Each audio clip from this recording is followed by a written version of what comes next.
Let's talk about penalties for excessive celebrations and taunting the other team in the NFL.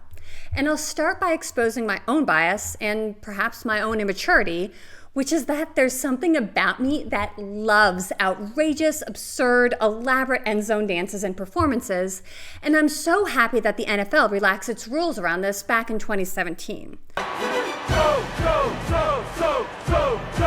I grew up watching my dad's Sports Illustrated Football Follies tapes, literally on VHS, which should hint as to my old-ass age, and it instilled in me a lifelong joy for seeing grown men do the funky chicken. I copy those classic moves when I'm playing football with my nephews to this day, much to their chagrin and secondhand embarrassment at their cringe auntie. Even the taunting, as long as it isn't an outright violent gesture or truly disrespectful and undignified, I kind of love it. There's something about it that's just so human. These are professional athletes and they should know better. They do know better. It's going to cost their team 15 yards and it may well cost them a 5-figure fine. For however spectacular their compensation is, I know that they have better things to do with $15,000 or $20,000. But it's the same impulse that caused me, as an 8-year-old, to whack my little sister in the backseat of the car and call her a butt munch under my breath, even though my mom was listening and watching in the rearview mirror, and I was going to get it 3 times as bad if she had to pull that car over to punish me. By the way, sorry to my precious little sis, I was just mad that you've always been the cute one. But I get it. In the moment, they can't help themselves. These same athletes who only got there on account of the incredible discipline it takes over the course of years to achieve that level of athleticism get caught up in the moment and do something silly and short-sighted that feels liberating in the moment. And again, it's often hilarious to witness as a fan, but with deleterious and lasting consequences. Watch their faces when the camera catches them on the sideline after the penalty has been assessed. They know they've let their team and they've let themselves down too. It was gratifying in the moment, but it quickly no longer feels worth it, especially if the other team manages to convert it into an advantage.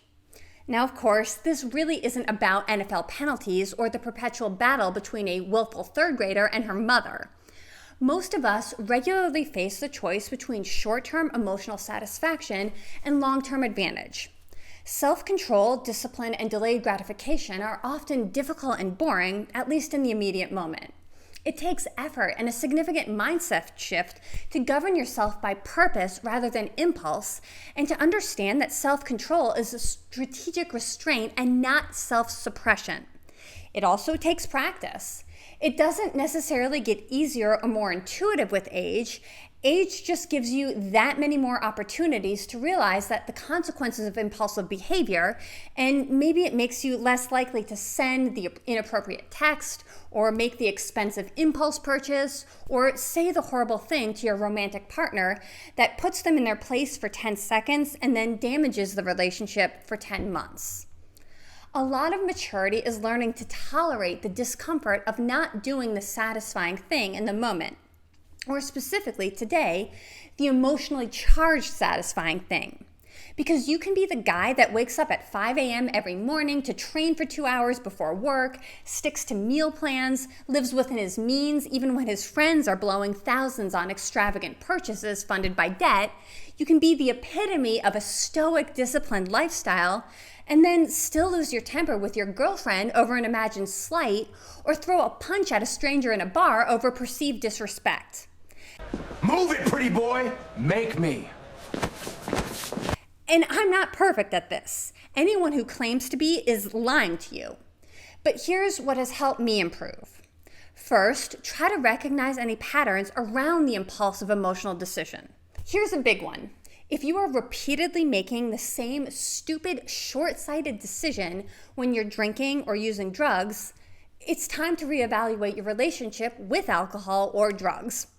I quit drinking completely a few years ago because every impulsive and regrettable choice I made, which was mostly just asinine stuff like sending late-night, sad sack, desperate, whiny texts to the one that got away, which were humiliating to read the next morning, could be traced back to bourbon.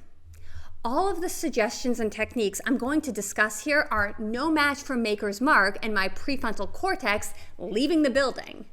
Let's go do something stupid! If there's a pattern or trigger other than alcohol or drugs, recognizing it is the first step toward rectifying it. Try to be as specific as possible in your assessment. Let's say you've noticed the habit of shooting off angry, sarcastic emails to your coworkers with quips that are objectively clever and hilarious, but that are starting to impact your reputation and bring your professionalism and promotability into question. Try to dig a little deeper. Do you send these emails when you get asked a stupid question? When someone is trying to push blame onto you for something that wasn't your fault? When they're CCing your boss and disrespecting you or trying to make you look incompetent? Are you more likely to send these emails when you're already under pressure with a deadline, or you're overworked, or when you're bored and feel like your job is meaningless? So why not send a hilarious clapback? What do you have to lose? Every bad decision has a tiny window before it in which you can make a different choice. If you can recognize your own patterns, you can recognize when you're most likely to make an emotion-driven, short-sighted decision, and you can build a habit of pausing before you act. This isn't just saving the nasty email or racy text in drafts. If you can pause for 4 seconds, literally 1, 2, 3, 4, when some slob at the concert crashes into you, or when the store clerk gives you a condescending sneer when you asked a perfectly reasonable question, you're giving yourself just enough time to ask yourself, will reacting help me, or will it escalate this situation in a way that it's going to cause me more problems than it's worth in the long run? That 4-second pause, 1, 2, 3, 4, can be just enough to keep emotion from hijacking judgment. If there's someone in your life who is a master at pushing your buttons, they're a master at baiting you, a master baiter, shall we say. It's okay to set boundaries or limit your time together. I'm not saying go no contact if this person is a family member, or encouraging divorce if this person is your spouse. That's TikTok-brained, black-pilled Redditor garbage, and not how adults actually handle relationships. Of course, short of truly appalling behavior like physical abuse or identity theft or hurting children. That's not what this video is about, and I'm not here to pass judgment on those who respond with short-sighted rage if they bear witness to or experience something like that. Although, given my profession, I'd simply encourage you to remember that proportionality matters, and your response being understandable doesn't necessarily mean that it won't have legal consequences. But those are extreme cases. That's throwing a punch at the ref, and we're just talking about taunting the guy you just sacked because he made a rude comment to you out of earshot of the officials earlier in the game.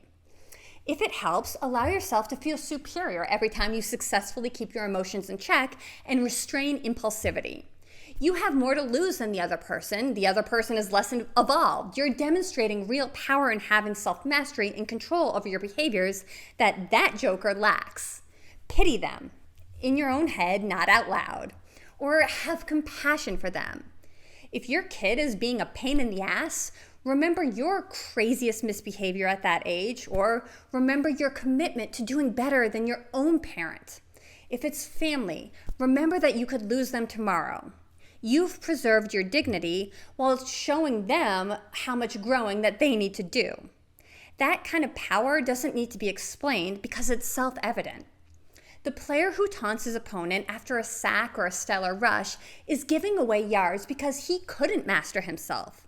Yes, it's funny to watch, and it's also exasperating because most of us do some version of that all the time. We sabotage our own position for a burst of emotional gratification. Stoicism asks something harder and better from us than, what do I feel like doing right now? If you can master that impulse in pursuit of your higher mission and goals, you'll gain an advantage that most people never will. Okay, if you've made it to the end of this video, you're awesome. Please give the video a like if you enjoyed it. Liking and subscribing really helps this new channel, and it also helps me determine what types of content you might find helpful or interesting. If you're a business owner, creative professional, lawyer, entrepreneur, or in corporate, please check out my other YouTube channel, Legal Consideration, or visit legalconsideration.com to accelerate your own learning on all things law, business, and finance.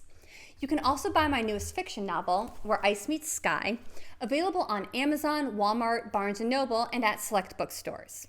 It's an Odyssey-inspired Arctic survival and adventure story about courage, resilience, and leadership amidst impossible odds, for a young adult audience but with adult crossover appeal.